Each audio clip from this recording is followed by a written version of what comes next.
My name is Father Rafael Montero. I am 44 years old and a priest of the Roman Catholic Apostolic Church.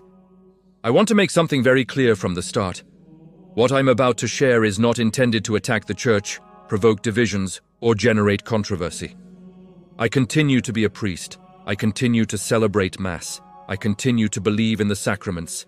I continue to love the Church. And what I experienced in that interval definitively changed everything I thought I knew about God, about faith, and about what it really means to be Church. At the time, I was in good health. At least that's what I thought. I had no serious history of heart problems. That morning began like any other, an ordinary day of pastoral work. I was in the sacristy, putting on my cassock, mentally reviewing the Mass schedule, concerned with simple details like readings, times, and appointments. There was no warning sign, no previous pain, no intuition of danger. Until suddenly, a strange sensation came. It wasn't a sharp pain. I tried to breathe deeply, but the air wouldn't come in. I remember thinking with frightening clarity, this can't be happening now. After that, everything went dark. But there was no pain, no sensation of falling, no fear. Suddenly, I simply was no longer in my body. The first thing that struck me was an absurd peace, deep, impossible to explain with human words. It wasn't just relief. It was as if all fear, all guilt, and all anxiety accumulated throughout life had been torn away at once. I had no body, but I had full consciousness. And this consciousness was enveloped by something I can only call a living presence. A real, conscious, intense presence that didn't need to introduce itself because it was impossible to deny it. I instantly understood that I was dead, not as something frightening, but as a simple fact. And strangely, this didn't cause me panic. On the contrary, there was a sensation of absolute truth. That reality was more real than the physical world. Around me was a deep darkness, but not empty. It was a living, pulsating darkness, charged with meaning. Then a vibration emerged. It wasn't a common sound. It was something that penetrated everything, including me. That vibration seemed to align my soul, as if adjusting something that had always been out of place within me, and I understood, without anyone explaining. This was not imagination. It wasn't the brain failing. This was spiritual reality. It was in this state of total lucidity outside the body that the first truths began to reveal themselves. Not as clear images, but as direct comprehensions, certainties that simply were. This understanding didn't come with judgment, but with a deep sadness. A holy sadness. A sadness that seemed to pierce the very heart of God. Then the environment began to change. The darkness didn't disappear, but began to open, as if invisible layers were being pulled apart. There was no explosion of light.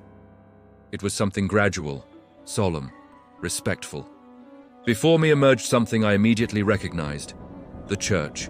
Not a building, not a specific parish, not an isolated denomination. It was the Church as spiritual reality, as a living body. What I saw shook me deeply.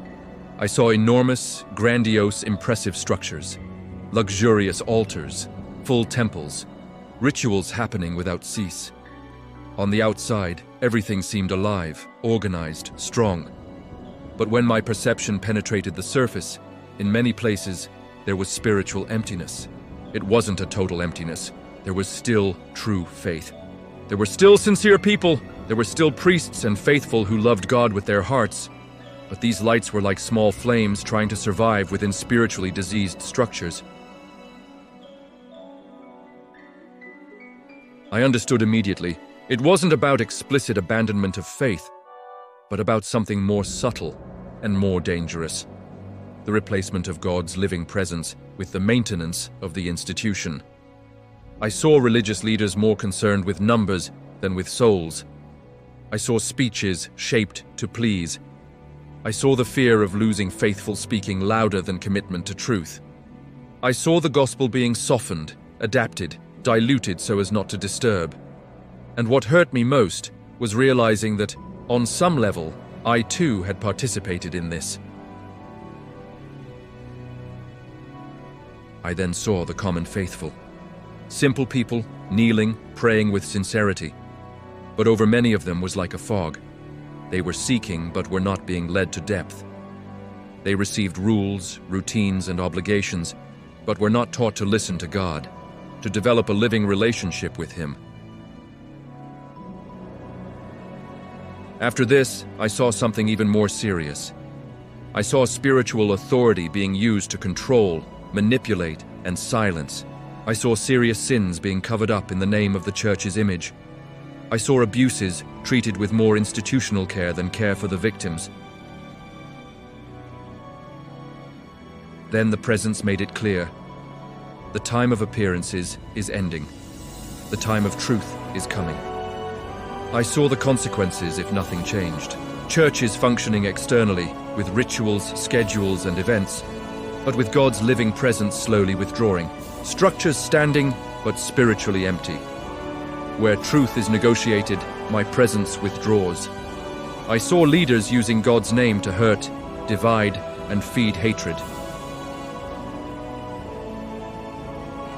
Then I clearly felt the presence of Christ, not as an image, not as a painting, but as living consciousness. What marked me most was not power, but sadness. After this, I was led to look at my own priestly life. I saw my silences, my concessions, my omissions. I saw moments when I chose comfort instead of truth. There was no condemnation.